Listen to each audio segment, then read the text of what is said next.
many pressures in life, and so many reasons to throw in the towel. But when I feel like I'm losing this fight, How are you? consolation from heaven comes clearly to me to remind me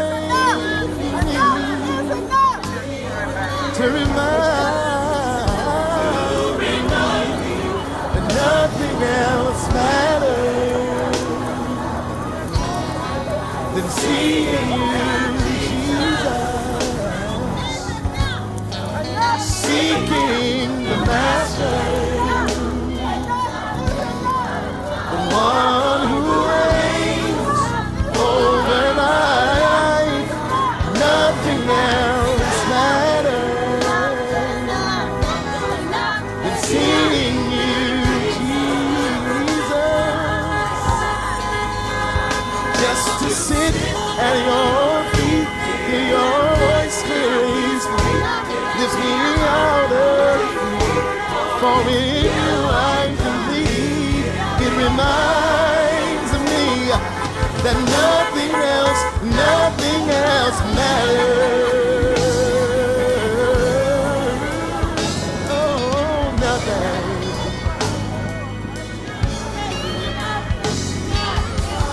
So many rivers to cross, and there's so many mountains discouraging you.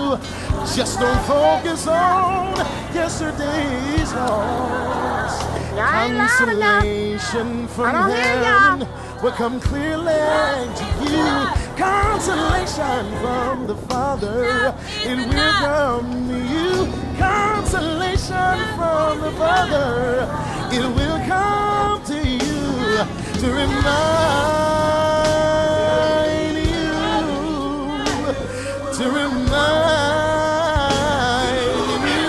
you, that nothing else matters than seeing you, Jesus. Oh Lord, seeking the Master, the one who reigns over my life. Nothing else matters, oh yes, than seeing you, Jesus.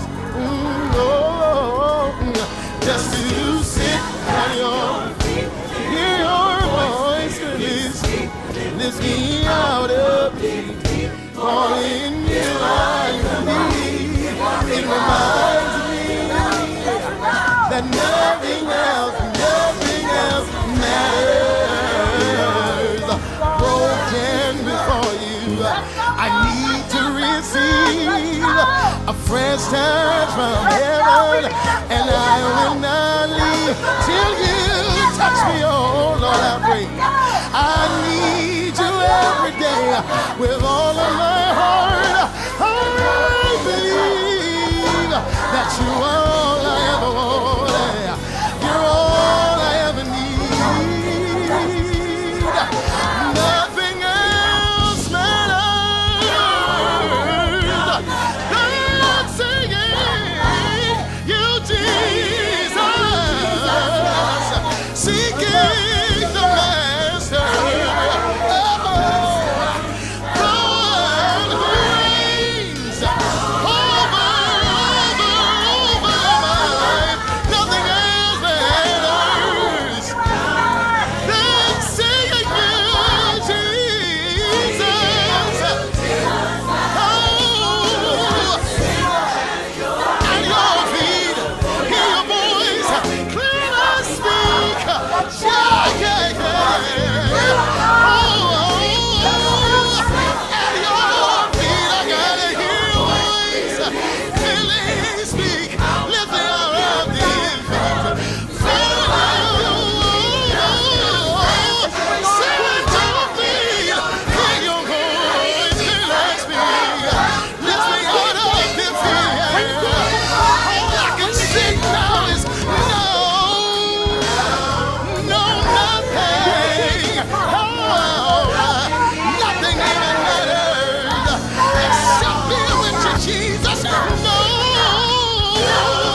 Listen up, y'all.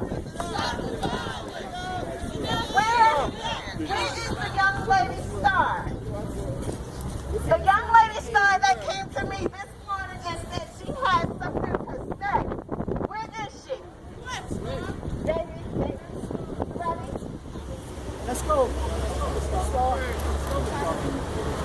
Listen. The momentum goes. That's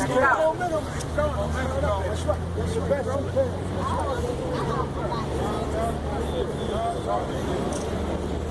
This is a poem called "If My Block Could Talk." I wrote it a while ago,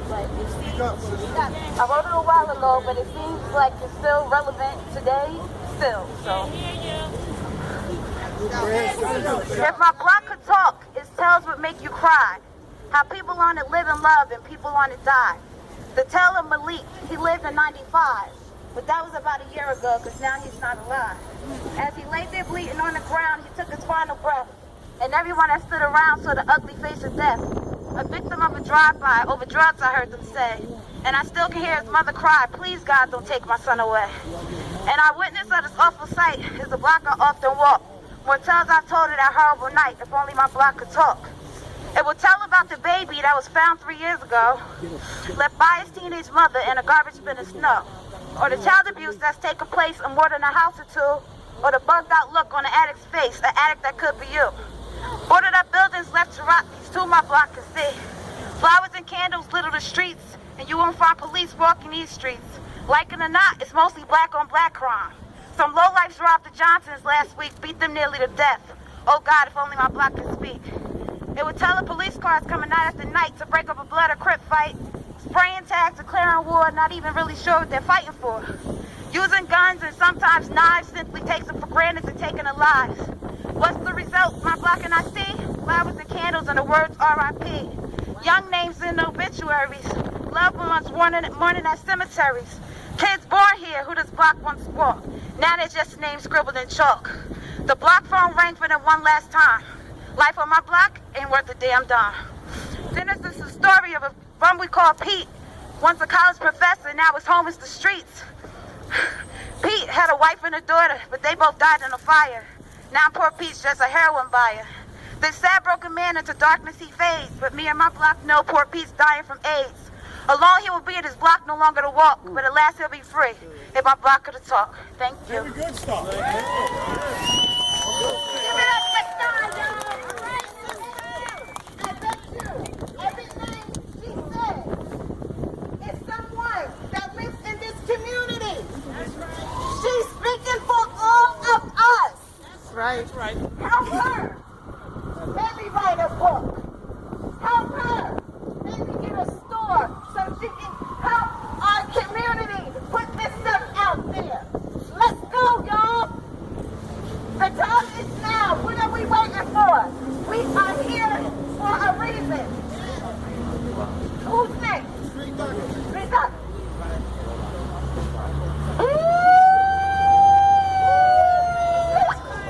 That's right. Test 1, 2, 3. Test 1, 2, 3. While we waiting, the 90-year-old sister. Hey, sis, please, we need you. There's a 90-year-old sister march with us. All right? Okay, this is what we got to do this. I got to do this. Bring her up, man. Come on, Rosa Parks. I'm always citizens in you, and I love you, and I love your people. And I'm praying that the violence and the all sections be stopped. We need to live and take care of our young people. Our young people are sad. Nobody knows that that's what happens in the city like this. Pray that God will bring us to some kind of victory. I know He will in His own time. Amen.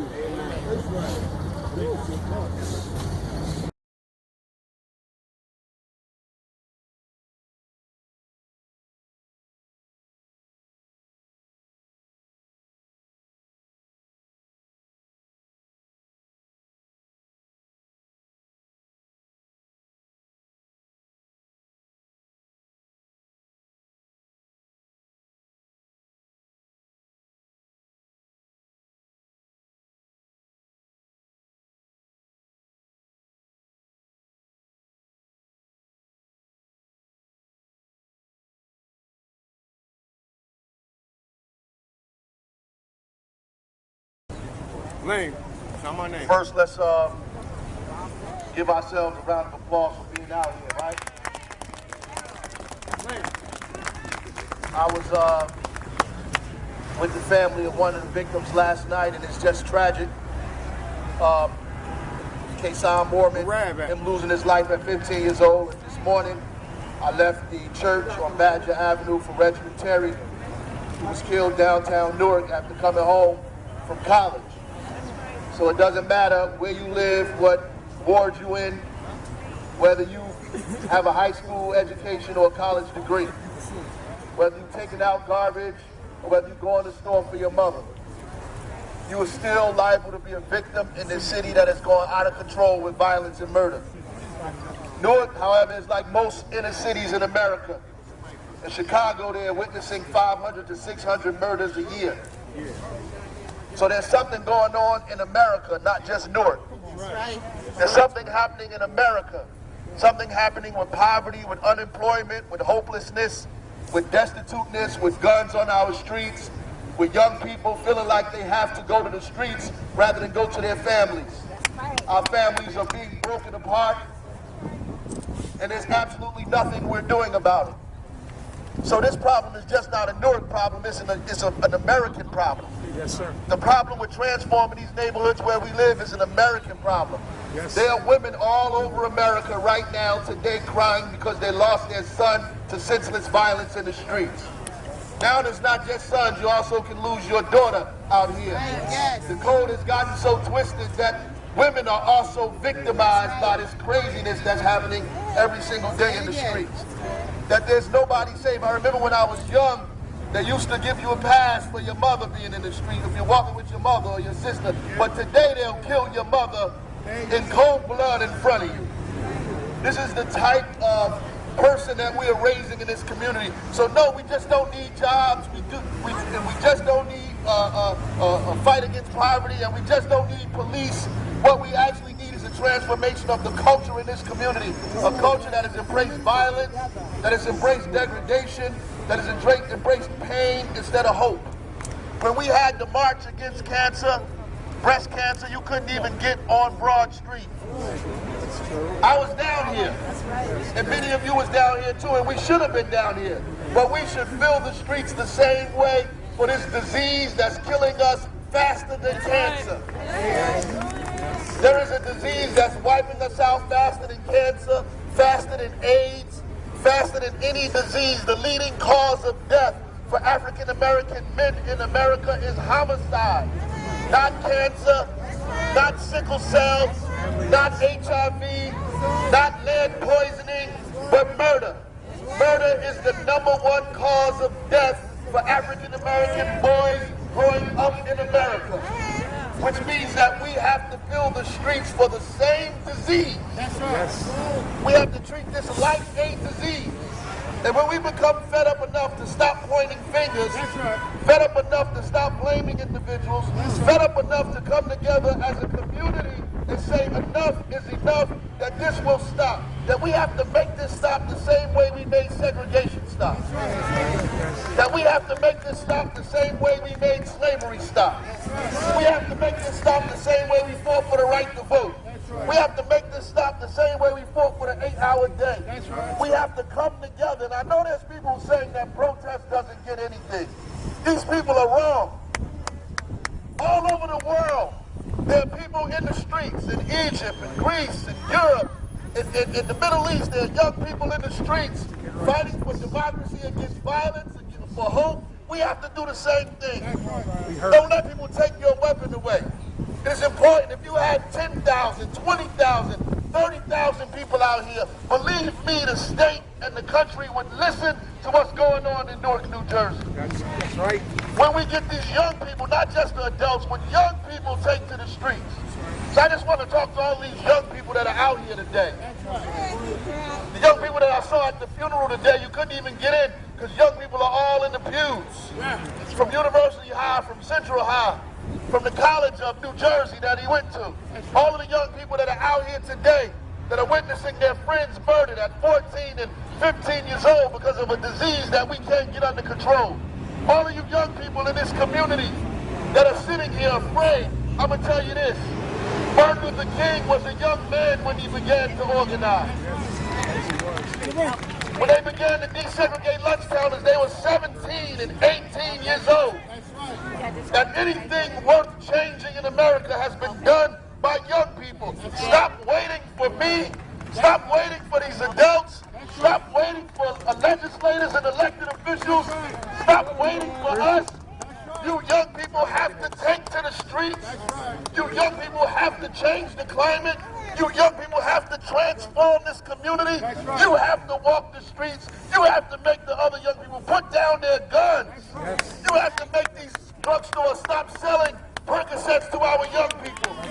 You have to go into these bodegas and tell them to stop selling these drugs to our children. Young people have to do it. You have to make the teachers educate the children. You have to make the principals do their job.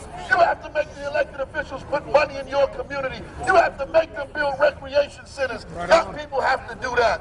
Not the people who come to council meetings, not even the people who organize the rallies. None of these people can do it. You have to do it. 17, 18, 19, 20 years old. Get some fire in your damn belly and do something about the condition in this community. The future of this city is yours. It's not mine. I'm 44 years old. My life is halfway over. Yours has just begun. Get involved. The future of this city is yours. These buildings that they're building downtown is your property. The Port Authority is your property. The block is not just yours. The whole damn city is yours. You don't just own the block. Claim the entire city, the airport, the seaport. Every university belongs to you. City Hall and every building they build. Every time they get out of tax abatement, the resources belong to you. This city is yours. Take control of it. Stop waiting for the next event to go to. Plan the event yourself. I never waited for nobody to organize me, to tell me what to do. Do it yourself. Grab this microphone and speak for yourself. I can't speak for you. I'm not 18 no more. I'm not 19 no more. You're not listening. I'm not listening to the music you listen to. I don't read the stuff you're reading. I don't have to deal with what you dealt with. Ain't no kids taking Percocets when I was 17 years old. No kids was drunk off cough syrup when I was 18 years old. We was listening to Rakim. We wasn't listening to Meek Mill. That's right. I was listening to KRS-One. I wasn't listening to Yo Gotti. I wasn't listening to that. You know how to deal with that. I don't know what to do. So I'm pleading with you today. Take power and take control over this city. And anything you need from me, I will be there with every resource that I have at my disposal. God bless you. Keep pushing and keep fighting. Looking for a better day. One day, I'm gonna find.